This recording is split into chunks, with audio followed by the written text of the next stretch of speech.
है बाबर की, मुझे समझ नहीं आती ये कौन सी जिद में है, ये किसकी जिद में बैठा हुआ है।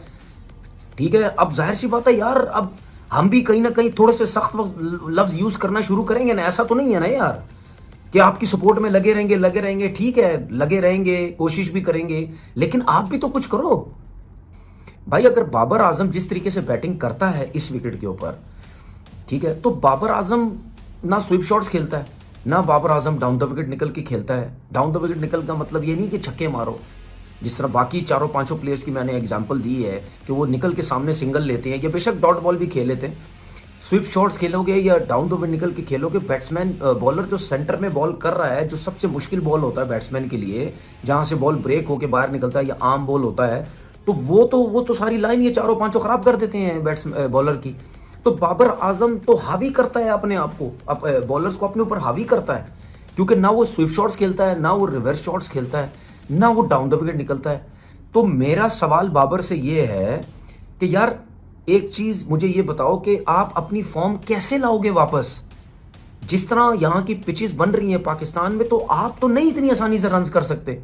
आपके लिए रन्स तो बहुत मुश्किल हो जाएंगे, क्योंकि आप सिर्फ खड़े खड़े खेलते हो। खड़े खड़े तो आप रन्स नहीं कर सकते। जो चौके उसने बाबर आजम ने लगाए हैं वो भी देखो, वो आगे सेंटर में गिरा हुआ बॉल नहीं, तो बहुत ज्यादा बैट बॉल थे, ऑफ स्टंप से बाहर था, पीछे था, जिसमें ऑन पे या बहुत मुंह पे थी, वो खड़े खड़े बाबर ने चौके लगा दिए।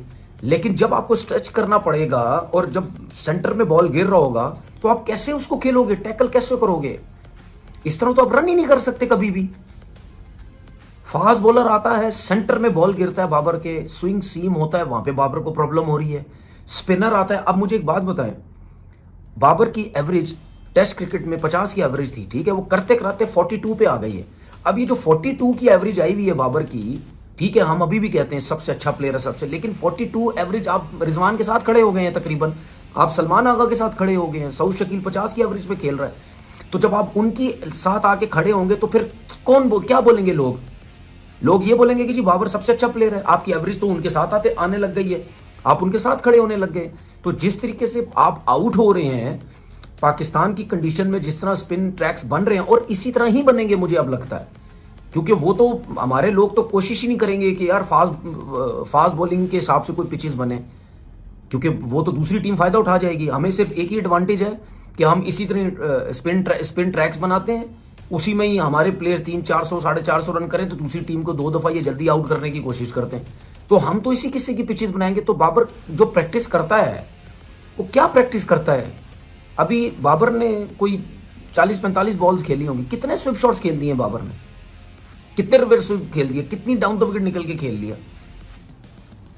तो ऐसे तो भाईजान आपसे रन्स नहीं होंगे।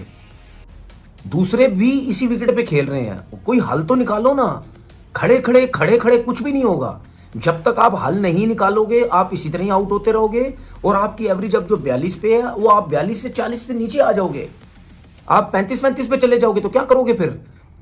T20 से आपको बाहर किया है, आप टेस्ट क्रिकेट भी आप खेल रहे हो, 2 टेस्ट मैचेस में आपने कुछ नहीं किया, वहां से आपको यहां से भी बाहर करने की सोचने लग जाएंगे। यार वो तो पता नहीं कितनी इनिंग्स हो गई है टेस्ट की, वो तो 50 तक नहीं कर पा रहा। तो रिजवान को देखो ना कितना क्लेवर है, ये आप समझने की कोशिश करो। वो कैरेबियन लीग T20 खेल के आया है, ठीक है, वो कैरेबियन T20 खेल के आया, उसके बाद कोई क्रिकेट नहीं थी। जाहिर सी बात है, जो जिस फॉर्मेट की आप क्रिकेट खेल के आए हुए होते हो, आपके जहन में वही चीज होती है। तो उसको चेंज करने के लिए उसने टेस्ट मैच से पहले फर्स्ट क्लास का मैच खेला है कि 4 दिन क्रिकेट में लेके आऊं अपने आप को, स्टे करूं, रन्स करूं, स्टे करूं। उसमें सिंगल डबल्स भी होते हैं, gap shot, sweep shot, reverse shot, जो कुछ भी होता है उसने खेला है। वो क्लेवर है। अब वो जिस तरह उसने 123 रन की इनिंग डोमेस्टिक के मैच में खेली, उसी को कंटिन्यू आके उसने खेला। बेशक साउथ अफ्रीका की टीम थी जो भी थी, लेकिन उसने रन तो किए ना। आपके दिमाग में होता है पीछे, यार मैंने रन किए हैं, तो वो कॉन्फिडेंस होता है। आप भी तो कुछ करो ना, आप भी तो कुछ ऐसी चीजें करो। जाते ना आप डोमेस्टिक क्रिकेट में, जाए आप रन करें जाकर डोमेस्टिक क्रिकेट, ना आप 100 करो। एक फील तो लो यार टेस्ट क्रिकेट की कि यार मेरी फॉर्म नहीं है, मैं जा रहा हूं डोमेस्टिक क्रिकेट में। डोमेस्टिक क्रिकेट में आपकी क्वालिटी से लो क्वालिटी के कहीं ना कहीं अगर बॉलर सामने आ जाते हैं, तो आपके ग्रेड एरिया में गेंद ही नहीं करेंगे जहां आपको प्रॉब्लम हो रही है। जब नहीं करेंगे, आप शॉटें मारेंगे, आपके रन्स होंगे, आपको कॉन्फिडेंस आएगा, यार मैं रन्स कर रहा हूं, मैंने चौके लगाए हैं, मैंने 60 70 80 रन की इनिंग खेली है। तो वो फिर आप टेस्ट क्रिकेट में लेके आए। अब इमामुल हक ने क्या किया है, वो डोमेस्टिक क्रिकेट में रन्स किए, काउंटी में किए, वो उसके रन्स उसके साथ चल रहे हैं, उसका कॉन्फिडेंस उसके साथ चल रहा है, जिसकी वजह से वो रन्स कर रहा है। जी तो दर्शकों, पाकिस्तान के पूर्व क्रिकेटर तनवीर अहमद ने इस बार एक ऐसी बात कही है जिससे ज्यादातर क्रिकेट फैंस भी सहमत नजर आ रहे हैं। उन्होंने पहली बार बाबर आजम की परफॉर्मेंस पर खुलकर बात की और उनकी कमजोरियों को प्रोफेशनल अंदाज में हाईलाइट किया है।